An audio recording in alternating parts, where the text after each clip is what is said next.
जी अस्सलाम वालेकुम। आप देख रहे हैं मेहमान ख़ास। मैं हूं वकास कोरी। नाज़रीन, आज हमारे साथ मेहमान ख़ास हैं DC Lahore captain retired Mohammad Ali Ejaz साहब। कैप्टन साहब, आपको मेहमान ख़ास में खुशामदीद कहता थैंक हूं। यू जी। सबसे पहले मैं लाहौर की बात करूंगा। हम लाहौर के रहने वाले, हमने यहाँ पे बड़े मसाइल देखे, सड़कों के मसाइल देखे, प्राइस जो इंक्रीज़ है उसका देखा, मुनाफाखोर माफिया देखा, पेट्रोल जो है उसको महंगा फ़रोख्त होते देखा। आप इस हवाले से जो पंजाब हुकूमत के इक़दामात हैं, जो इम्प्लीमेंटेशन है, वैसे हमें नज़र आ रही है, लेकिन फिर भी मैं चाहूँगा कि आगाज़ हम जो बेसिक लाहौर के मसाइल हैं उनसे, और उस हवाले से जो आपकी हिकमत अमली और कार्रवाइयाँ हैं उससे करें। तो थोड़ा सा ब्रीफ बताइएगा कि क्या लाहौर के मसाइल हैं और इस हवाले से आपकी क्या डेली की एक्टिविटीज़ हैं। बिल्कुल, लाहौर एक बहुत बड़ा आपका शहर है, सूबे का दारुल हुकूमत है और इसमें हर सेगमेंट का और हर तरह की सोसाइटी सेक्टर्स यहाँ पे मौजूद हैं। हेडक्वार्टर्स हैं, बिजनेसेस हैं, एजुकेशनल इंस्टीट्यूशंस हैं, हेल्थ की फैसिलिटीज़। तो इस हवाले से फिर जो बाकी शहर हैं या बाकी सूबे हैं वहाँ से भी लोगों का यहाँ काफ़ी इन्फ्लो होता है और यहाँ चीज़ों पे जो सर्विस डिलीवरी के हवाले से जो हमारे इंस्टीट्यूशंस हैं उन पे लोड रहता है। तो उस हवाले से ज़ाहिर है जब वो चीज़ें होती हैं तो फिर इश्यूज़ भी आते हैं, मैनेजमेंट के भी आते हैं और गवर्नेंस के भी आते हैं। तो गवर्नमेंट जो है वो इस चीज़ पे उसका बड़ा फोकस है और उस हवाले से मल्टीपल स्ट्रेटजीज़ पे काम हो रहा है और उसमें जो बेहतर करने के हवाले से है कि चीज़ों को डिजिटाइज़ किया जा रहा है ताकि इसमें ट्रांसपेरेंसी लाई जा सके, प्रोसेस स्पीडी हों, जो डॉक्यूमेंटेशंस हैं उस हवाले से, जो पेशेंट मैनेजमेंट है उस हवाले से, जो आपकी एजुकेशन है उस हवाले से, सर्विस डिलीवरी। फिर उसमें डेवलपमेंट का बड़ा अहम रोल है क्योंकि जो आपकी एक्सपेंशन हो रही है आपको ज़्यादा इंफ्रास्ट्रक्चर चाहिए। तो उस हवाले से स्पेशलाइज प्रोग्राम्स यहाँ पे लॉन्च हुए हैं गवर्नमेंट के, जिसमें आपकी लाहौर डेवलपमेंट प्रोग्राम है जिसमें उन एरियाज़ को भी फोकस किया जो नॉर्मली कभी भी नहीं हुए, जहाँ पे गलियाँ भी कच्ची थीं, जहाँ पे सीवरेज का भी इशू था, पानी का भी इशू था, तो वो सब चीज़ें उसको भी इनकॉर्पोरेट किया गया है। उसके बाद फिर आपका जो एक ट्रेडिशनल, जिसका लाहौर की एक निशानी है, वॉल्ड सिटी है, ट्रेडिशनल एरियाज़ हैं जो निगलेक्ट हो रहे थे, उनके रिवाइवल के लिए कॉम्प्रिहेंसिव प्लान गवर्नमेंट ने लॉन्च किया है जो कि अब इन प्रोसेस है। उसके कुछ प्रोजेक्ट्स जो हैं वो अब काफ़ी एडवांस स्टेज पे पहुँच चुके हैं। उससे भी शहर की खूबसूरती में बहुत इजाफा भी होगा, लोगों को भी फैसिलिटेशन मिलेगी। फिर इसके बाद आपका जो दाता दरबार वाला एरिया है वो बहुत कंजेस्टेड था, उसकी जो पूरी ट्रैफिक इंजीनियरिंग नई हो रही है, फिर उसकी एक्सपेंशन हो रही है, वो बड़ा एक मेगा प्रोजेक्ट, वो भी लोगों की फैसिलिटेशन के लिए गवर्नमेंट ने लॉन्च किया है। फिर फेस्टिविटी को प्रमोट कर रही है, बसंत है, हॉर्स एंड कैटल शो है, क्रिकेट मैचेस हो रहे हैं और फिर इसके अलावा फिर मेडिकल सिटी का एक प्लान है, कैंसर हॉस्पिटल आपका एडवांस स्टेज पे है।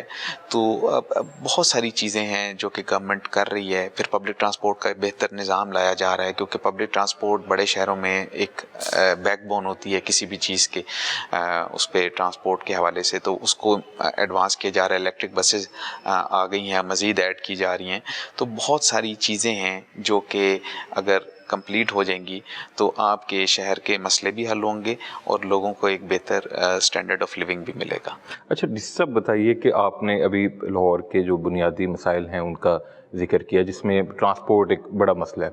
अब हमने देखा कि इलेक्ट्रिक बसों का मंसूबा जो है वो शुरू हुआ है और दीगर अज़ला में भी शुरू किया गया। स्पेसिफ़िक अगर लाहौर की बात करें तो इसका क्या रिस्पॉन्स है, कितनी जो आपके जो अखराजात हैं उसमें कितनी कमी हुई है और जो पब्लिक है वो उससे किस तरह मुस्तफ़ीद हो रही है। क्या ये मंसूबा जो है, अगर मैं सवाल को रिफ्रेस करूँ, ये बजट या हमारे ख़जाने पर कोई हाथी तो नहीं है, सफ़ेद हाथी तो नहीं है? अब आप देखें कि पूरी दुनिया जो है वो एक ग्रीन एनर्जी की तरफ जा रही है और सस्टेनेबल एनर्जी के मॉडल्स आ रहे हैं। आप फ्यूल का आप देख लें क्राइसिस, अब जिस तरह इस रीजन में जब वॉर हुई एक, तो कितने क्राइसिस आ गए। तो उसमें जो सस्टेनेबल जो चीज़ थी वो आपकी यही रिन्यूएबल एनर्जी थी और जिसमें इलेक्ट्रिक बसेज, इलेक्ट्रिक कार्स का बड़ा एक रोल है और पूरी दुनिया उस तरफ शिफ्ट हो रही है। तो ये एक जिसे कहते हैं टेस्टेड मॉडल है और इसमें जो इनकी जो कॉस्ट है वो लॉन्गर रन में रिकवर भी हो जाती है और आपके जो फ्यूल के जो प्राइसेस हैं उस पर भी, वो भी आपके खर्चे कम हो जाते हैं, वो प्राइसेस भी कट हो जाती हैं। फिर आपकी जो मेंटेनेंस कॉस्ट है वो भी ख़त्म हो जाती है और फिर पोल्यूशन के हवाले से जो इस का एक पॉजिटिव रोल है, वो एक एडेड एडवांटेज है, वो बोनस है। तो ओवरऑल तो है, इसका तो एडवांटेज ही एडवांटेज है, नुकसान इसका कोई भी नहीं। ठीक हो गया। ईद उल अज़हा जो है वो करीब है, जो कैटल मार्केट्स हैं वो भी फाल हो चुकी हैं, तो क्या हिकमत अमली है? आपने वहाँ का विज़िट किया है, कौन से मसाइल दरपेश हैं, या इस मरतबा काफ़ी जो है प्लानिंग के तहत ये काम किया गया? जी, लाहौर में इस वक्त जो cattle market management and development company है, वो इसको देख रही है, इस पूरे मैनेजमेंट को। एक परमानेंट है, बाकी जो हैं वो 5 टेम्प्ररी मंडियां लग रही हैं मुख्तलिफ पॉइंट्स पे, और जो सबसे बड़ी है वो आपकी मुल्तान रोड वाली है, जिसको कल मैंने विज़िट किया। वहाँ पे तकरीबन 56,000 प्लस जानवर पर डे का जो है टर्नओवर है, और बहुत रश होता है। और कल मैं जब गया तो ईद के हवाले से स्पेशल अरेंजमेंट्स को हमने देखा, जिसमें हमने सबसे पहले तो एक तो एंट्री पॉइंट पे हमने वो रेट्स जो हैं वो डिस्प्ले करा दिए, ताकि कोई ज़्यादा कोई इस तरह की मनमानी ना करे। फिर आगे लाइफ स्टॉक डिपार्टमेंट ने अपना स्टॉल वहाँ पे 24 आवर्स का इस्टेब्लिश कर लिया है, 1122 का कर लिया है, हेल्थ डिपार्टमेंट का आ गया है, सिविल डिफेंस का आ गया है, पुलिस का आ गया है, इंफॉर्मेशन के लिए PRO का डेस्क वहाँ पे इस्टेब्लिश हो गया है। फिर वहाँ पे एक कंट्रोल रूम है बड़ा अच्छा, जिसमें CCTV मॉनिटरिंग हो रही है पूरी मंडी की। फिर वहाँ पे स्पेशल जो फील्ड एम्बुलेंसेज हैं हमारी, उनकी ड्यूटी लगाई है। फिर पुलिस की ड्यूटी लगाई है, जो ट्रैफिक पुलिस है और जो नेशनल हाईवे पुलिस है, क्योंकि एक मेन रोड है, रश बहुत होता है, ट्रैफिक का इशू होता है। तो जो मुझे इशू नज़र आया वो रश का था, पार्किंग का इशू था। उसमें फिर एक प्लॉट उन्होंने आइडेंटिफाई किया है, उधर वो शिफ्ट करेंगे पार्किंग, उम्मीद है उससे काफ़ी बेहतरी आएगी। फिर ट्रैफिक मैनेजमेंट, जो रश हो जाता है मेन रोड पे क्योंकि मेन ट्रैफिक चलती है दूसरे शहरों से, उसके हवाले से डिप्लॉयमेंट करवाई है। गर्मी बहुत थी, उस हवाले से फिर हमने वहाँ पे जो कैंप्स हैं वो हीट स्ट्रोक के और ये वो लगवाए हैं। और बाकी सर्विसेज जानवरों के हवाले से पानी, फूड वो सफिशेंट था, वो बेहतर था, और इसको अब मज़ीद बेहतर किया जा रहा है। अच्छा, आपने अभी बात की कि जो कैटल मार्केट थी वहाँ पे पार्किंग का इशू था, एक प्लॉट जो है वो एलोकेट किया जा रहा है। अच्छा किया, मुस्बत इक़दाम है, आपने नोटिस लिया।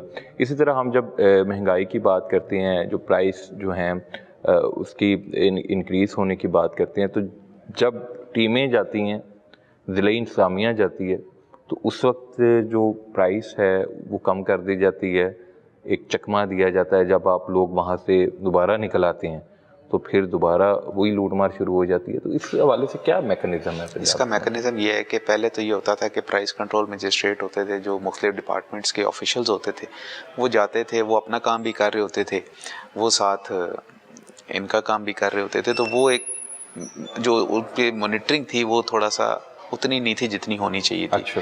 फिर अब स्पेशलाइज फोर्स आपके सामने ये रेज हो गई, जिसका काम ही सिर्फ ये है सुबह से शाम, और वो बीच में रहती है बाज़ार में, और वो ऐप बेस्ड मॉनिटरिंग है। उनके टारगेट्स होते हैं कि आपने इतना एरिया स्कैन करना है, फिर वो ऑनलाइन उसी वक्त रियल टाइम इंफॉर्मेशन वहाँ पे फीड करते हैं। अगर कोई चालान फ़ाइन हो इशू करें दुकानदार को, तो वो उसमें होता है, फीड होता है।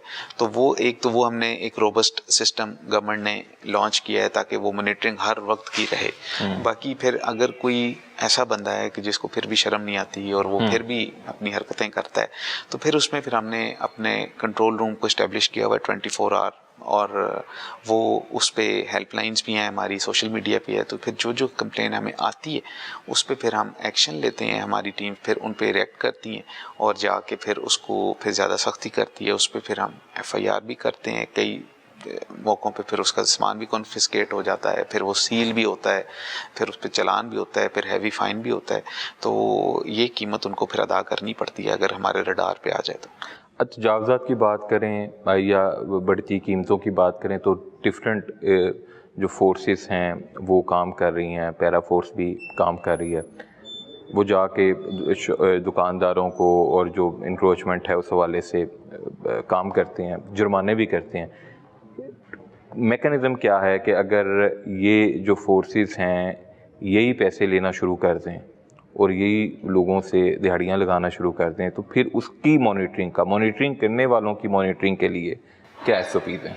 देखें, जब इस तरह की कंप्लेंट आती है तो उसको फिर प्रॉपर तरीके से, जिस तरह एक डिपार्टमेंटल प्रोसीजर होता है किसी भी गवर्नमेंट ऑफिशियल के ख़िलाफ़, वो प्रॉपर एक इंक्वायरी इनिशिएट होती है।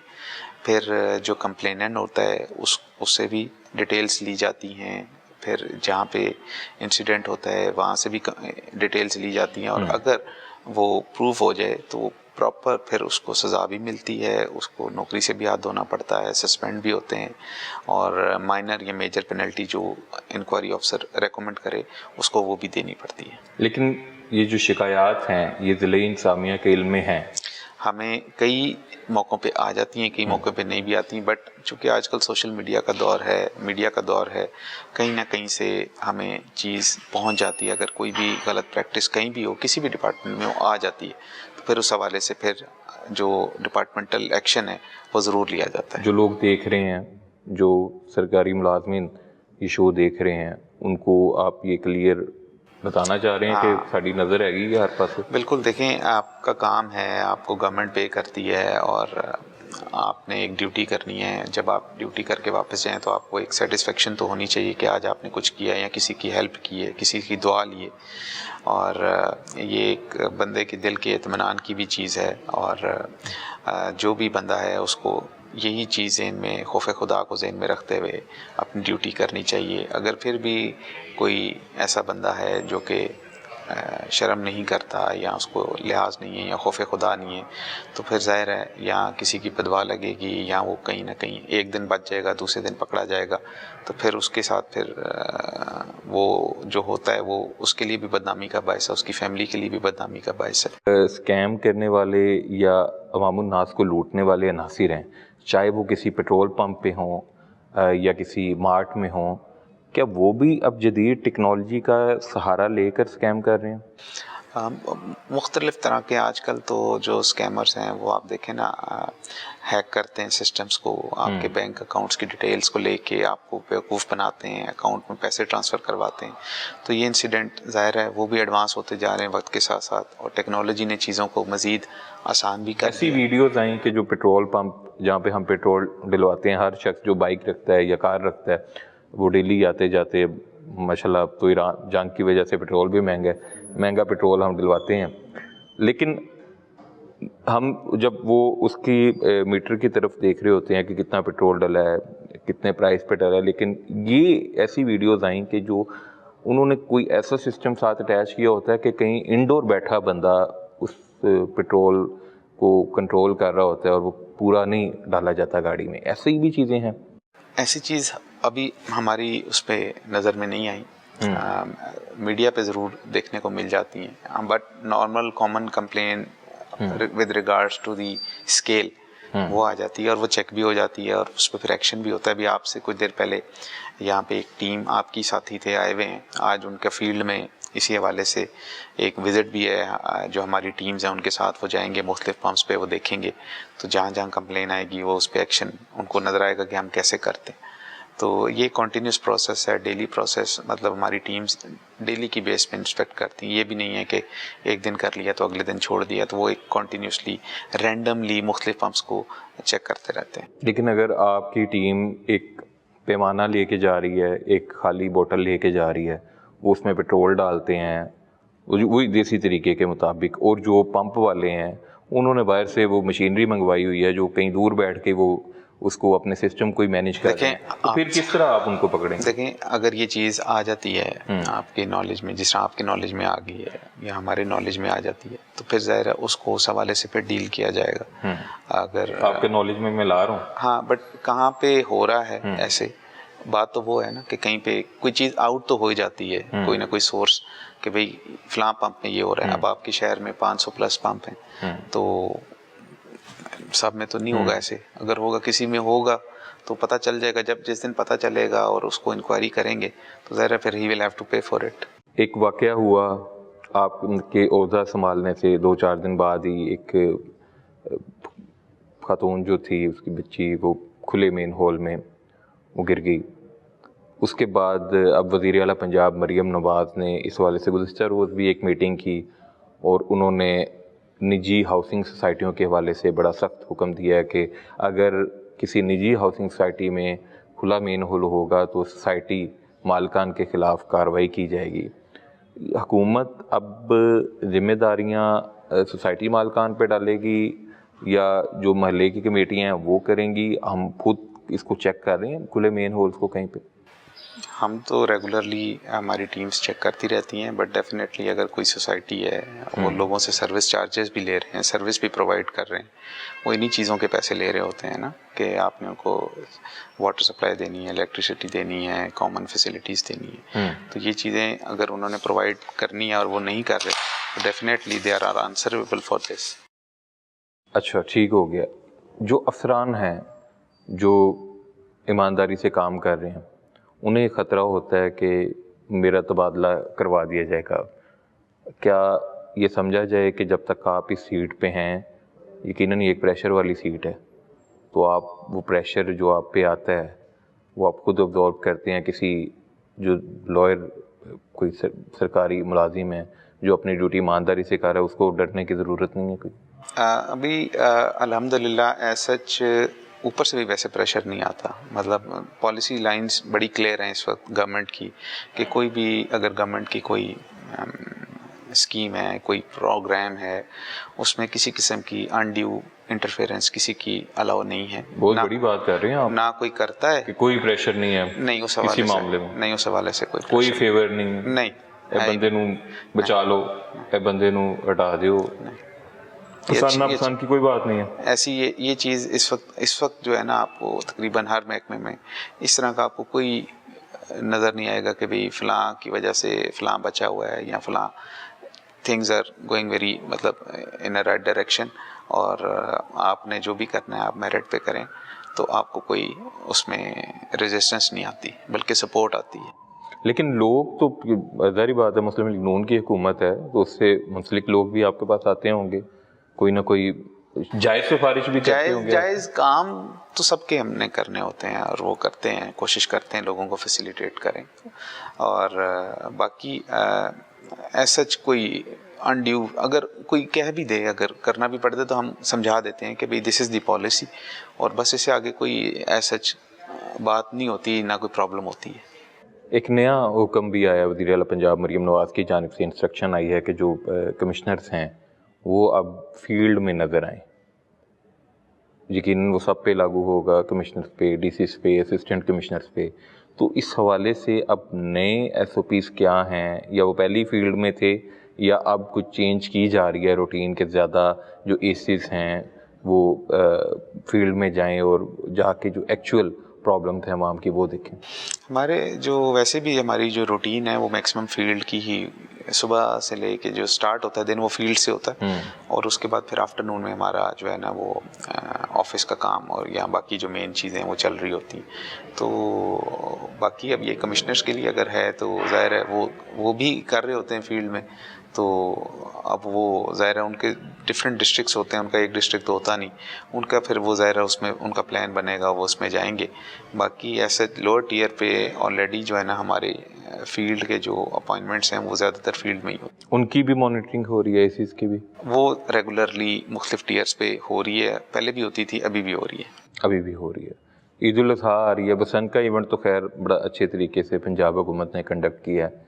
अब ईद उल अज़हा आ रही है, कुर्बानी होगी, सफाई के लिए क्या स्पेशल प्लान जो है वो ज़िले इंतज़ामिया ने बनाया? वेस्ट मैनेजमेंट कंपनी इसको करेगी, लीड लेगी इस पे, और एक मीटिंग मिनिस्टर लोकल गवर्नमेंट ने इस पे चेयर भी की, आज भी एक है वैसे, और उस पे कॉम्प्रिहेंसिव प्लान इशू किया है।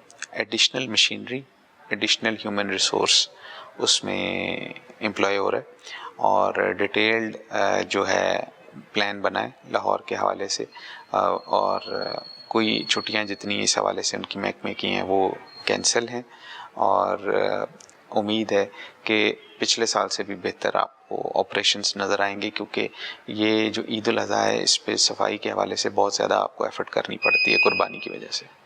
गुज़िश्ता साल भी हमने देखा जो ईद उल अज़हा था उसके बाद सफाई के बड़े बेहतरीन इंतज़ाम थे। इस बार भी उसी तरह या उससे भी ज़्यादा जो है हमें सफाई देखने में मिलेगी। लाहौर एक बड़ा शहर है, लाखों लोग कुर्बानी करते हैं, और उसके बाद जो जानवरों की आलाइशें हैं वो हम देखे कि वो गलियों में अपने घर के बाहर रख देते हैं। इस हवाले से हुकूमत का क्या उनके लिए मैसेज है, या ज़िला इंतज़ामिया क्या चाहती है कि वो किस तरह इसको डिस्पोज ऑफ करें? देखिए, इसका बेहतरीन जो मैकेनिज़्म है वो तो ये है कि आप जो हैं जो आपके कलेक्शन जो पॉइंट्स हैं आप उधर आलाइशों को फेंकें। इस हवाले से जो बैग्स प्रोवाइड किए जाएंगे मुख्तलिफ पॉइंट्स इस्टेब्लिश करके, वो लोग उनको यूज़ करें और अननेसेसरी चीज़ों को बाहर मत फेंकें, ताकि कलेक्शन में भी आसानी हो और उनके इलाके में सफाई भी जल्दी हो। टेक्नोलॉजी किस हद तक आप लेके आ रहे हैं अपने दफातर में, कि जो आपका स्टाफ है, वज़ीर आला मरियम नवाज़ तो हर वक्त जो है वो एक डैशबोर्ड उनके सामने खुला रहता है, वो अक्सर अपनी गुफ्तगू में इसका जिक्र भी करती हैं जब भी मीडिया से गुफ्तगू हो, इजलास की सदारतों के जो डैशबोर्ड है उसके थ्रू हर चीज़ मोनीटर हो रही है। लेकिन जो आपका स्टाफ है, जो ज़िले इंतज़ामिया के लोग हैं, जो ADCR हैं और जो बाकी लोग काम कर रहे हैं, वो किस हद तक टेक्नोलॉजी के साथ जो है वो मिल के काम कर रहे हैं? गवर्नमेंट है वो अब डिजिटाइजेशन की तरफ शिफ्ट हो रही है। जो हमारे से रिलेटेड डेटा है किसी भी डैशबोर्ड पे वो हम ही फीड कर रहे होते हैं। जो सब्जेक्ट्स हम डील करते हैं, आपका लैंड रिकॉर्ड का जो है वो सारा डिजिटाइज अब हो गया है, तकरीबन ऑलमोस्ट फिनिशिंग स्टेज पे है। उसके बाद आपका जो पीरा का जो है 360 जो सॉफ्टवेयर है, उनका ऐप है, वो टोटली डिजिटाइज्ड है। फिर आपके परफॉर्मेंस मैनेजमेंट का जो एक PITB ने डैशबोर्ड बनाया है वो टोटल डिजिटाइज है, जिसमें ACs या फील्ड के लोग अपनी तमाम फील्ड की एक्टिविटी डेली बेसिस पे रियल टाइम में ऑनलाइन करते हैं और उनका एक वेटेज है हर एक्टिविटी का, उस हवाले से उन्होंने करना होता है। तो इसी तरह E-बेस है हमारा पोर्टल, बल्कि बसंत पे जो हमने जितनी भी रजिस्ट्रेशन की है, जो भी लाइसेंसेस दिए हैं वो ऑनलाइन दिए। मैनुअल किसी लेकिन वक्त कम था, उस तरह चीज़ें हो नहीं सकी और बड़ी ब्लैक में भी चीज़ें फ्रोक नहीं, वो तो ये हुआ कि डोर भी, वो तो ये हुआ कि लोगों का रिस्पांस बहुत ज़्यादा अच्छा है और लोगों ने बहुत शौक से उसमें उसका अंदाज़ा नहीं था आपको कि लाहौरी इतना रिस्पांस दिखाएंगे? इतना नहीं था जितना आया। अच्छा। हाँ, तो वो एक अच्छा था। तो ओवरऑल डिजिटाइजेशन तकरीबन आपको हर फील्ड में नज़र आएगी अब, और फ्यूचर इज़ दिस, और चीज़ें उससे बेहतर भी हो रही हैं, ट्रांसपेरेंट भी हो रही हैं और स्पीड भी आ रही है। लाहौर ये आपका शो देख रहे हैं, जो आइंदा बसंत है उसमें क्या प्लानिंग है, और जो लास्ट हमने देखी है बसंत एंजॉय की है लेकिन सब लोग नहीं कर सके, कुछ नाखुशगवार और अफसोसनाक वाक़यात भी हुए हैं, तो इस हवाले से अब जो नए SOPs हैं उनका ज़रा कुछ बताएं। तकरीबन SOPs उसी तरह हैं, क्योंकि बड़ी डिटेल वर्किंग हुई थी, थोड़ी सी उसमें मज़ीद इम्प्रूवमेंट आ जाएगी और जो टाइमलाइंस हैं वो डिफरेंट होंगी। और उसके बाद तैयारी ज़ाहिर है, पहले एक एक्सपीरियंस चूँकि कई सालों बाद हो रही थी तो नया था, अब ज़ाहिर है एक एक्सपीरियंस ज़्यादा हो गया, तो उम्मीद है कि उससे भी बेहतर आएगा रिज़ल्ट। जो लास्ट टाइम ब्लैक में चीज़ें फ़रोख्त हुई हैं और एक पिन्ना जो है वो 10-10 हज़ार रुपये का फ़रोख्त किया गया, देखिए पंजाब हुकूमत कोई भी कदम उठाती है लेकिन मुनाफक और माफिया कहीं ना कहीं एग्जिस्ट करता है, वो उसमें से भी करोड़ों रुपए कमाया जाता है। कि आपने एक मंसूबे का ऐलान किया, माफिया पहले से ही मौजूद है, वो उसमें आएगा और वो अपने पैसे दे के निकल जाएगा। ये जो फेस्टिविटीज़ होती हैं इस पे आप प्राइस को रेगुलेट नहीं करते नॉर्मली, आप एसेंशियल कमोडिटीज़ को देख रही होती है गवर्नमेंट, बट इस पे ये है कि उसको बेहतर किया जा सकता है कि ताकि ऐसी नौबत ही ना आए। आई थिंक कि अगर हम सप्लाई को बेहतर कर दें, अवेलेबिलिटी को ज़्यादा कर दें, तो ओपन मार्केट फोर्सेस हैं वो उसको रेगुलेट भी कर लेंगी और वो उस पर मेरा ख्याल है उतना प्रेशर भी नहीं आएगा कि ऐसी नौबत आए कि ब्लैक में। ज़ाहिर एक चीज़ शॉर्ट होगी तो ब्लैक होगी या उसका प्राइस बढ़ेगी, बट अगर वो अवेलेबल है इजीली और सबको एक्सेस है तो मेरा ख्याल है ये इशू नहीं आएगा। पतंग साज़ों के जो लाइसेंस हैं वो इस मरतबा पहले दे दिए जाएंगे, जो उस वक्त तो वक्त कम था, ऐलान होने के बाद इतना लोगों को मौका नहीं मिला, और जो मैंने इंटरव्यूज़ किए जो पतंग साज से पुराने, वो चूँकि 20-25 साल पाबंदी रही तो अक्सर तो दुनिया से चले गए, तो इस मरतबा जो उनके लाइसेंसिंग का तरीका है कि कोई शख्स पतंग बनाना चाहे या डोर बनाना चाहे तो उसके लाइसेंस जो है उनका इजरा हो रहा है या पहले ही कर दिया जाएगा? अभी नहीं हो रहा, अभी नहीं हो रहा। अभी नहीं हो रहा। वो जब गवर्नमेंट अनाउंस करेगी तो उसके टाइमलाइंस हम देंगे कि भाई इस टाइम से इस ड्यूरेशन तक आपके लाइसेंसेस की रजिस्ट्रेशन है, इसमें आपने उसकी मैन्युफैक्चरिंग करनी है, इसमें आपने ट्रेडिंग करनी है, इसमें आपने सेलिंग करनी है। प्रॉपर टाइमलाइंस अनाउंस होंगी ताकि लोग उसको कर सकें। बसंत होनी है दोबारा? वी आर होपफुल कि होगी। फिर मेरा ख्याल है दे दें लाइसेंस लोगों को, लोग तैयारी करना शुरू करें। टाइमलाइन गवर्नमेंट डिसाइड करेगी। कोई इम्कान है? अभी डिसाइड नहीं हुआ, बट उम्मीद है कि पिछले साल की निस्बत ज़रा टाइमलाइंस जो हैं वो ज़्यादा होंगी। लाहौर डेवलपमेंट प्रोग्राम का आपने जिक्र किया प्रोग्राम के आगाज़ में, मैं चाहूँगा उसके ज़रा खदोखाल आप बताएं कि कौन कौन से इलाके जो हैं जहाँ पर पहले तरक्याती काम नहीं हो रहे थे लेकिन अब हो रहे हैं। जो लाहौर डेवलपमेंट प्रोग्राम है ये 2 फेजेस में चल रहा है। पहला फेज़ ऑलमोस्ट कंप्लीट है और दूसरा भी अभी फिनिशिंग स्टेज पे है और next month we are hopeful कि हम इसको कंप्लीट कर लेंगे। फिर अगर कोई ऐसी कोई मिसिंग कंपोनेंट रह गया या कोई थोड़ा बहुत रह गया तो वो होगा, मेजर आपका पोर्शन कंप्लीट हो जाएगा। उसमें तकरीबन 15,000 से प्लस गलियां इसमें ऐड हुई हैं जो कच्ची थी इलाकों में, और 15,000 से ज़्यादा गलियां। 15,000 उनकी अगर लेंथ देखी जाए तो वो 1500 किलोमीटर तकरीबन बनती है। सीवरेज लाइन 700 किलोमीटर प्लस की ऐड हुई है। वाटर सप्लाई 577 किलोमीटर की ऐड हुई है। इसके अलावा स्ट्रीट लाइट्स हैं और पंपिंग स्टेशंस हैं और इस तरह के वो चीज़ें जो कि बेसिक एक नीड होती है किसी भी इलाके की, और वो इलाके जो कि लाहौर में हैं बट वहाँ पे ये चीज़ें अवेलेबल पहले नहीं थी, उनको शामिल किया गया है और उसका बड़ा अच्छा फीडबैक भी है, लोग भी अब फैसिलिटेट हो गए हैं।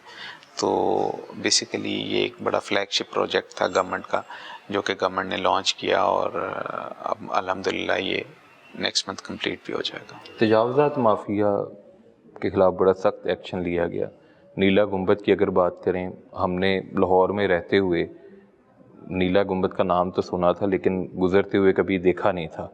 अब उस प्रोजेक्ट पर भी काम जारी है, तो क्या नीला गुंबद अब लोगों को नज़र आएगा? और इस तरह के दीगर तारीख़ी मकामात जो हैं जो तजावज़ात में गढ़ चुके हैं और इर्द गिर्द उनके तजावज़ात इतने ज़्यादा हैं कि कुछ वो उनका जो असल है वो लोगों तक पहुंच ही नहीं पाता, तो अब वो भी हमें देखने को मिलेंगे। जितनी भी ये चीज़ें रिवाइव हो रही हैं लाहौर हेरिटेज एरिया रिवाइवल के प्रोग्राम के तहत, उसमें वो सब चीज़ें ओरिजिनल हालत में सामने आएंगी और ना सिर्फ सामने आएंगी बल्कि उसका जो इलाके के इर्द गिर्द जो जगह हैं उनकी भी अपलिफ्ट होगी, तो वो अब आपके समझें कि टूरिस्ट स्पॉट बन जाएंगे। नीला गुंबद वाला प्रोग्राम कब तक जो है वो इसकी कंप्लीटेशन हो जाएगी? उसकी जो कंप्लीशन है वो नेक्स्ट ईयर के शुरू में हो जाएगी।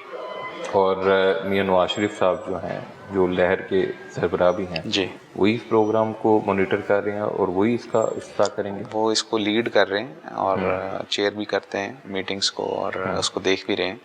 और ऑब्वियसली गवर्नमेंट भी इनॉग्रेशंस में वही होंगे और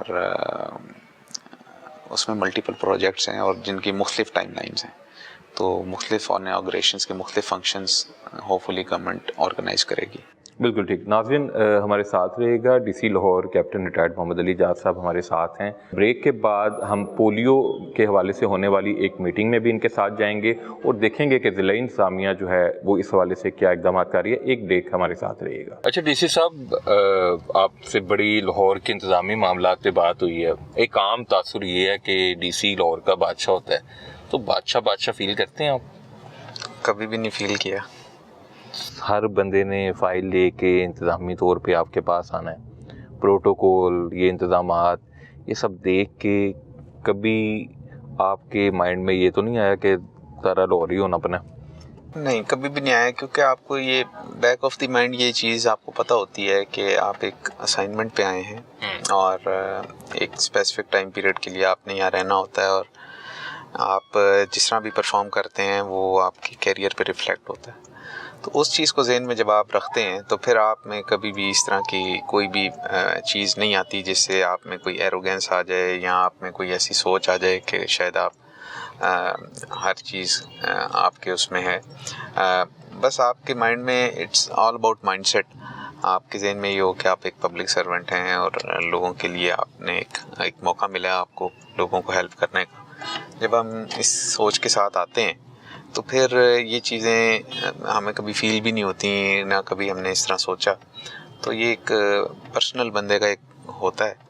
तो पर्सनली मुझे तो कभी भी इस तरह की कभी सोच कभी ज़िंदगी में भी नहीं आई। वो अफसरान जो सीट पे बैठने के बाद ही अपने आप को बाहुबली समझना शुरू हो जाते हैं या कोई बहुत बड़ी मखलूक बन जाते हैं, उनके बारे में क्या ख्याल है? देखें, अगर इस तरह का जब भी एटीट्यूड किसी ऑफिसर में आता है तो वो एक बड़ा नापसंदीदा अमल होता है, जो कि जो फेलो ऑफिसर्स हैं वो भी इस चीज़ को पसंद नहीं करते, आवाम तो डेफिनेटली नहीं करती। तो वो रियलाइज़ अगर बंदा कर ले तो वो तो कभी भी फिर इस तरह का एटीट्यूड नहीं रखता, और अगर ना करे तो वो फिर ज़ाहिर है फिर उसकी रिप्यूट भी ख़राब होती है, उसकी परफॉर्मेंस पे भी इफेक्ट होता है, क्योंकि लोग फिर खुल के उससे बात भी नहीं करते, एक्सेस भी नहीं होती, उसकी जो एफिशिएंसी है उस पर भी फ़र्क पड़ता है। तो ये एक मेरा ख्याल है कि ये एक अच्छी चीज़ नहीं है। सारा दिन आप मीटिंग्स करते हैं, फैमिली के लिए टाइम निकल आता है आपके पास? ये कुछ असाइनमेंट्स ऐसी होती हैं जहाँ पे आपकी ये चीज़ें जो पर्सनल लाइफ है या आपकी एक जो साइड है वो कॉम्प्रोमाइज़ होती है हमेशा। इसी तरह फैमिली जो लाइफ है वो इन असाइनमेंट्स पे आपको थोड़ा सा इफ़ेक्ट ज़रूर आता है, क्योंकि आपकी जो रूटीन है वो एक फिक्स नहीं होती और लंबी रूटीन होती है, तो उस पर जो है ना टाइम बहुत कम मिलता है। जब ज़्यादा मसरूफियत हो तो घर से रिएक्शन होता है आप या आदी हो गए वो हैं घर यूज वाले? टू हो गए हैं, और शुरू से ही को हमारी असाइनमेंट्स कुछ इस तरह रही या कोई रूटीन इस तरह रही कि वो भी ये समझते हैं, उनको भी ये पता तो है कि भाई ये चीज़ें हो रही हैं, उनके सामने हो रही होती हैं, तो वो इसको कर लेते हैं, देख लेते हैं, टॉलरेट कर जाते हैं।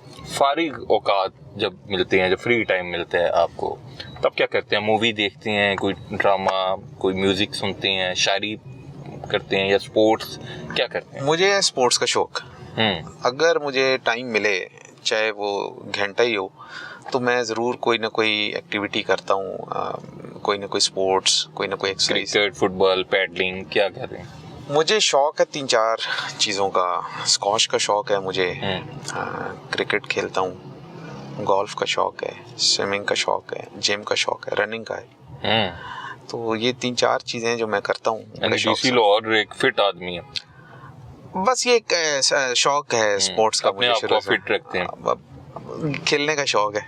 म्यूजिक, फिल्मों से कोई म्यूजिक बस रनिंग के दौरान सुन लेता हूँ या ड्राइविंग के दौरान सुन लेता हूँ, बूस्ट करने के लिए। हाँ, वो कौन सा कोई नया या पुराना सिंगर जो है वो आपको पसंद है? ऐसा कोई स्पेसिफिक नहीं है, बट ये है कि जो भी ट्रेंड में होता है या जो भी फास्ट पेस या बीट्स 128 बीट्स पर मिनट से ऊपर के जो सॉन्ग्स हैं जो कि एक्सरसाइज में हमें थोड़ा सा बूस्ट देते हैं, तो हम वो नॉर्मली प्लेलिस्ट लगा लेते हैं। सिद्धू मूसे वाले तो नहीं सुन लेते? नहीं, वो नहीं मैंने सुने। अच्छा, वो नहीं सुने, ठीक है। ये बताएं कि ज़िंदगी का ऐसा कौन सा लम्हा जो व्हेन यू रिमेंबर तो आप जो हैं वो बड़ी खुशी महसूस करते हैं या फ़ख्र महसूस करते हैं कि ये मेरी ज़िंदगी का अब तक का सबसे प्लेजेंट फ़ख्रिया मोमेंट थी? अल्लाह का शुक्र है, बहुत बहुत सारे आए। कोई एक जो आपको याद आती हो सबसे पहले? शादी तो नहीं थी जब मैं पास आउट हुआ था अच्छा अकेडमी से, वो that was a memorable day. और अगर एनलिस्ट करूं तो वो सबसे ऊपर आता है। क्या फीलिंग्स थी फिर? वो बयान नहीं हो सकती। वो फीलिंग्स जो हैं वो जो उस स्टेज से गुजरता है उसको ही पता है। और वो एक मेमोरेबल लाइफ टाइम जो है ना एक इवेंट होता है आपकी ज़िंदगी का, तो वो best I think out of all so many जो बहुत सारे हुए उनमें से। और ऐसा कोई लम्हा जो आप याद करते हैं तो यू फील सैड और आप गमज़दा महसूस करते हैं अपने आप को? कुछ चीज़ें होती हैं डे टू डे वर्क में भी, कुछ ऐसी चीज़ें आ जाती हैं सामने, कोई इंसिडेंट्स, कोई इस तरह के, जब लोग अपने मसाइल बताते हैं। हाँ, वो आप कई दफ़ा सुनते हैं जब लोगों के, तो वो आपको थोड़ा सा चीज़ें दुखी करती हैं कि देखो यार, कई लोग होते हैं जिनका पास्ट बहुत अच्छा होता है, स्पेशली वो लोग ना, और जो कई अच्छे आपके नामवर लोग ना मुल्क के, वो अब ना कई ऐसे हैं जो कि अच्छी हालत में नहीं है ना। तो वो जब मेरा उनसे इंटरेक्शन होता है ना, और जब मैं देखता हूँ कि यार ये लोग मुल्क वो का नाम था और ये वो अब इस हालत में है ना, तो वो मुझे चीज़ बड़ा पिंच करती है चीज़ की, यार देखो इनकी कितनी बड़ी कंट्रीब्यूशन है मुल्क के लिए, और अब लाइफ में वो इस हालत में, और दैट इज़ वेरी पेनफुल। क्या आप फ्यूचर में अपने आप को देखती हैं कि आप इसी तरह के इंतज़ामी ओहदों पर काम करते रहेंगे, या कभी दिल करता है कि कोई ऐसी असाइनमेंट भी करूं जिसमें सुकून हो, फैमिली को टाइम दे सकूं, या you want to do this kind of jobs? ये कैरियर में ना ये रोटेशन होती है, फील्ड असाइनमेंट, स्टाफ असाइनमेंट, इस पे आप रोटेट करते हैं। ये आपकी जो है ना प्रोफेशनल ग्रोथ के लिए भी ज़रूरी है, और आपकी जो है ना उसके लर्निंग के लिए भी बहुत ज़रूरी है। तो वो तो हमेशा ऐसे ही होता है कि आप एक तरफ फील्ड में होते हैं, एक तरफ स्टाफ पे आते हैं, और ये चलता रहता है। अहलियाने लाहौर देख रहे हैं, कोई खुशखबरी उन्हें सुना दें आने वाले दिनों में कि उन्हें ये भी सहूलत मिलने में जा रही है? देखें, बहुत सारी अच्छी चीज़ें जो इस शहर में आपको नियर फ्यूचर में नज़र आएंगी। एक तो आपका जो असल जो वर्ल्ड सिटी, जो आपके शहर की जान है, वो एक असल शक्ल में आने जा रहा है। आप वहाँ जाएंगे, आप इंजॉय करेंगे, वहाँ आपकी पार्किंग अच्छी होगी, वहाँ फैसिलिटीज़ अच्छी होंगी, अच्छी शेप में आपको वो जगह मिलेंगी। एक तो वो एक बड़ा अच्छा काम होने जा रहा है। मॉल रोड की अपलिफ्टिंग, यहाँ पे ये टोलिंटन मार्केट अभी हमने क्रॉस किया है, तो इसमें इस पे बड़ा अच्छा प्रोजेक्ट एक आ रहा है। अब उस तरह की वो स्मेल नहीं आ रही, वो जो एक था। नहीं, ये बड़ा अच्छा रोड पे तजावुज़ात, ये बड़ा अच्छा। फिर उसके बाद आपके यहाँ पे कैंसर हॉस्पिटल फंक्शनल होने जा रहा है, बड़ा अच्छा, सबसे बड़ा पब्लिक सेक्टर का लार्जेस्ट वो एक आ रहा है। फिर मेडिकल सिटी बनने जा रही है। फिर आपका जो है जो फेस्टिविटीज़ हैं वो रिवाइव अल्हम्दुलिल्लाह हो रही हैं। हॉर्स एंड कैटल शो है, बसंत है, बाकी जो इवेंट्स हो रहे हैं पब्लिक एंटरटेनमेंट के। तो आप ये समझें कि लाइफ जो है ना एक तरह इस शहर में वापस आ रही है, और आपको पहले से ज़्यादा लाहौर दोबारा पुराना लाहौर बनने जा रहा है। यस, और वो लाइवली शक्ल में आपको दोबारा से नज़र आएगा।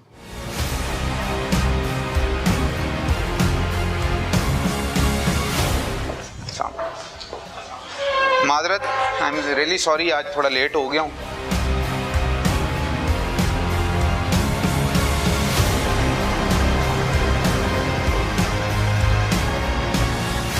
डीसी लाहौर के साथ हम इस वक्त एक मीटिंग अटेंड की है हमने पोलियो के हवाले से, और यहाँ पर दीगर जो अफसरान हैं वो भी मौजूद हैं। डीसी साहब, ये मीटिंग जो अभी पोलियो की हुई है, सबसे पहले बताइएगा कि इसमें क्या आउटपुट आया है, पोलियो के कितने केसेस हैं, और इस हवाले से क्या हिकमत अमली आगे तय करें? बेसिकली ये रेडीनेस मीटिंग है जो अपकमिंग पोलियो कैंपेन आ रही है नेक्स्ट वीक से।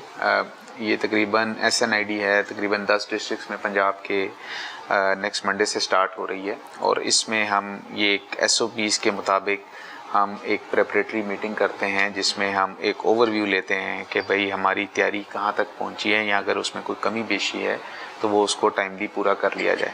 तो आज हमारे CO हेल्थ ने इस पे हमें ब्रीफ़ किया है कि हमारी तैयारी मुकम्मल है, जितने पैरामीटर्स थे SOPs के मुताबिक वो हमने सारे अचीव किए हैं। और उसकी जो थर्ड पार्टी जो असेसमेंट आई है, जो हमारे क्वालिटी असेसमेंट टेस्ट हुए हैं, उसमें भी हमने 100% रिज़ल्ट अचीव किया है, जो कि ये इंडिकेट करता है कि हमारी तैयारी अच्छी है। और हमारी ये कैंपेन इंशाल्लाह पहले जो पिछली कैंपेन्स चल रही हैं उसी तरह ये भी एक अच्छी कैंपेन जाएगी। और इसमें हमारा तकरीबन 2.2 मिलियन प्लस का टारगेट है, और 14,000 की जो ह्यूमन रिसोर्स है वो लगेगी। और ओवरऑल, और इसमें हमारा हेल्थ डिपार्टमेंट भी है, वॉलंटियर्स भी हैं, थर्ड पार्टी WHO, ये सब लोग इन्वॉल्व हैं, और भरपूर पार्टिसिपेशन होती है। इसका बड़ा comprehensive door to door level तक का एक माइक्रो प्लान बनता है, और इसको हम ख़ुद मॉनिटर करते हैं। जब ये कैंपेन स्टार्ट होती है, इसकी एक इनॉग्रेशन होती है, उसके बाद फिर डेली बेसिस पे इवनिंग में हम उस दिन की परफॉर्मेंस को रिव्यू करते हैं, जिसको मैं ख़ुद चेयर करता हूँ। और यहाँ पे सब इकट्ठे होते हैं, पूरे दिन का जो ऑब्जर्वेशंस हैं उसको डिस्कस किया जाता है डिटेल में। और फिर जो कहीं पे हमें गैप नज़र आता है उसको हम उसी कैंपेन में कवर करते हैं। यही वजह है कि हमारी कैंपेन्स भी अच्छी जा रही हैं और अभी पोलियो केसेस भी हमारे रिपोर्ट नहीं हुए। पोलियो केसेस रिपोर्ट नहीं हुए मतलब जो लास्ट मंथ जो आपने जो सारी रिपोर्ट कंपाइल की है, जो लास्ट मंथ आपने सारी रिपोर्ट कंपाइल की है, इनसे ब्रीफिंग ली है, इसमें लाहौर में कोई पोलियो का केस रिपोर्ट नहीं हुआ? नहीं, पोलियो का केस कोई रिपोर्ट नहीं हुआ। वो जो आप पूछना चाह रहे हैं वो होता है एलक्यूएस टेस्ट होता है, जिसमें ये असेस करते हैं, एक पोलियो कैंपेन की एक क्वालिटी होती है और इसके अलावा कुछ सैंपल्स भी कलेक्ट किए जाते हैं आपकी जो ड्रेन्स हैं वहाँ से कि भाई पोलियो वायरस सिटी में अवेलेबल आया तो नहीं। तो वो चूँकि एक वायरस ड्रेन पे इंडिकेट हुआ था जो कि ट्रेस बैक हुआ इस्लामाबाद, जो कि इंडिकेट करता है कि जो बंदा है वो इस्लामाबाद से बेस करता था और वहाँ से आया था। बट बहरहाल वो एक्सपेक्टेड इस तरह भी था क्योंकि बसंत में पूरे पाकिस्तान पूरी दुनिया से लोग आए थे, तो यहाँ काफ़ी गहमा गहमी भी रही, फिर ईद भी थी। तो बट ओवरऑल यहाँ पे जो इंडिजिनस यहाँ की जो पॉपुलेशन है उसमें किसी किस्म के वायरस की इंडिकेशन नहीं आई, किसी किस्म का कोई केस पोलियो का अल्हम्दुलिल्लाह नहीं आया और हमारे जो पोलियो के जो रिज़ल्ट्स हैं वो भी काफ़ी इनकरेजिंग है। ये तो बड़ी अच्छी एक खुशखबरी आप बता रहे हैं कि लाहौर जो है वो इसे पोलियो फ्री सिटी हम इसको कह सकते हैं। अल्हम्दुलिल्लाह जो कैंपेन्स हमारी चल रही हैं और काफ़ी अरसे से, उसकी वजह से जो मेहनत ये आपके सामने टीम बैठी हुई है, इनकी मेहनत की वजह से जो है ये इस तरह का कोई केस नहीं आया। जो कैंपेन आप लॉन्च करने जा रहे हैं इसमें ये मीडिया कैंपेन होगी, डोर टू डोर कैंपेन करेंगे, किस तरह जो है या सारे एलिमेंट्स जो हैं वो इसमें शामिल हैं? देखें, इस कैंपेन में मुख्तलिफ़ तरह की टीम्स होती हैं। एक मोबाइल टीम्स होती हैं जो कि डोर टू डोर जाती हैं, माइक्रो प्लान होता है, उनको टारगेट दिया जाता है कि इतने आज आपने हाउसेस कवर करने हैं, उनका माइक्रो प्लान होता है, उसको वो फॉलो करते हैं। और उसके बाद आपकी फ़िक्स टीम्स होती हैं, ट्रांजिट पॉइंट्स पे होती हैं, मुख्तलिफ एंट्री पॉइंट्स पे होती हैं, बस स्टेशन पे, एंट्रेंस पे, एयरपोर्ट पे एक फ़िक्स ट्रांजिट आपकी एक टीम होती है पक्की। तो वो ये कॉम्प्रिहेंसिव एक मैकेनिज़्म है जिसके तहत ये कैंपेन को रन किया जाता है। पब्लिक को क्या करने की ज़रूरत है? जो आवाम जो इस वक्त आपका हमारा शो देख रहे हैं, आपकी बात सुन रहे हैं, वो जो नए बच्चे हैं उनको कौन सी एहतियाती तदाबीर है, ये जो पोलियो वैक्सीन है उस हवाले से क्या करने की ज़रूरत है वालिदैन को खुसूसी तौर पर? देखें, सबसे इम्पॉर्टेंट चीज़ है उनके लिए वो है कोऑपरेशन। क्योंकि हमारे यहाँ टिपिकली एक कॉन्सेप्ट्स होते हैं, कंट्रोवर्सीज जनरेट हो जाती हैं जिसकी वजह से लोग थोड़ा रिलक्टेंट हो जाते हैं। तो उसमें ये है हमारा कि भाई आप ताउन करें, ये आपके नेक्स्ट जनरेशन के फ्यूचर का, उनकी हेल्थ का सवाल है, और ताकि इससे आप अपने बच्चों को भी बचाएं और दूसरों के बच्चों को भी बचाएं। कॉन्स्पिरेसी बड़ी सुनने में आई जब पोलियो के कैंपेन की जब भी बात हुई, वो लोग बड़े शक का, हमारे जो पाकिस्तानी या पंजाब के लोग कह लें, वो थोड़ा सा इस पे शक का इजहार हमेशा से करते हैं कि किसी मुल्क को, किसी इदारे को क्या ज़रूरत है कि वो अरबों रुपए खर्च करे और पाकिस्तान में बच्चों को फ्री पोलियो के कतरे जो हैं वो पिलाए जाएं।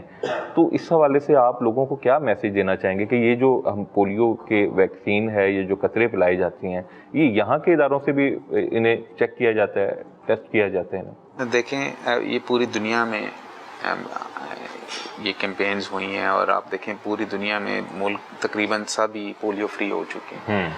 One of the very few countries हम पाकिस्तान में आते हैं, एक दो होंगे, और उसकी वजह शायद यही है, यही प्रोपेगेंडा, ये इसी तरह की चीज़ें हैं जो हम नहीं करते। एक दफ़ा आप ख़त्म हो जाए तो आप पोलियो फ्री हो जाएंगे, ये कैंपेन्स भी नहीं होंगे, आपको ये इशू भी नहीं आएंगे। और आप देखें कितनी दिहाइयों से ये हो रही हैं कैंपेन्स, कोई आज की बात तो है नहीं।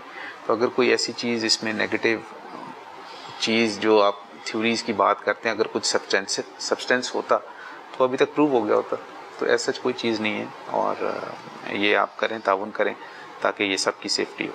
पोलियो टीमों या पोलियो वर्कर्स के साथ कुछ ऐसी खबरें भी हमने मादी में सुनी, देखी कि उनके साथ बदसलूकी की गई। इस हवाले से क्या SOPs हैं, क्या उनकी सिक्योरिटी के लिए जब वो देही इलाकों में या किसी ऐसे इलाके में जाती हैं जहाँ पर जो पुलिस या इन्फोर्समेंट एजेंसीज़ हैं उनका रोल कम होता है, तो उस हवाले से क्या पॉलिसी है? पॉलिसी ये है कि इनका लाइजोन होता है, वहाँ पे जो लोकल एडमिनिस्ट्रेशन होती है उसके साथ इनके टीयर्स होते हैं, DDHO, फिर CO हेल्थ, ऊपर इनके मॉनिटर्स होते हैं। यूसी इंचार्ज होते हैं, वो जो है वो अपने चैनल में रिपोर्ट करते हैं। ठीक है। उसके बाद फिर वहाँ की जो एडमिनिस्ट्रेशन होती है उनको पूरी हिदायत होती है कि इनको सपोर्ट करना है, उसमें पुलिस भी है, आपकी एसीज भी हैं, आपकी पीरा फोर्स भी है। देन अभी लेटेस्ट जो है यहाँ पे इनकी एक ऐप भी इस्टेब्लिश होगी सेफ सिटी के साथ, जिसमें they have the direct access to the safe city. वो एक on just push one push वो रिपोर्ट हो जाता है मैटर पुलिस को। तो वो गवर्नमेंट जो है वो इस पे सीरियस भी है और इनको हमारी पूरी ओनरशिप है इस कैंपेन में। आखिर में पोलियो के हवाले से आप आवाम को क्या मैसेज देना चाहेंगे? बिल्कुल, आप इस कैंपेन में बढ़ चढ़ कर हिस्सा लें, गवर्नमेंट के साथ ताउन करें और इस मुल्क को पोलियो फ्री करने में हमारी मदद करें। बहुत शुक्रिया डीसी साहब। नाज़रीन, आज मेहमान ख़ास में हमने DC Lahore captain retired Mohammad Ali Ijaz साहब से बड़ी तफसीली गुफ्तगू की है। पोलियो के हवाले से भी उन्होंने अभी मीटिंग की और क्लियर मैसेज दिया आवाम को कि आप जो हैं इन टीमों के साथ ताउन करें। वकास फौरी को इजाज़त दीजिए, फिर हाजिर होंगे। अल्लाह हाफ़िज़।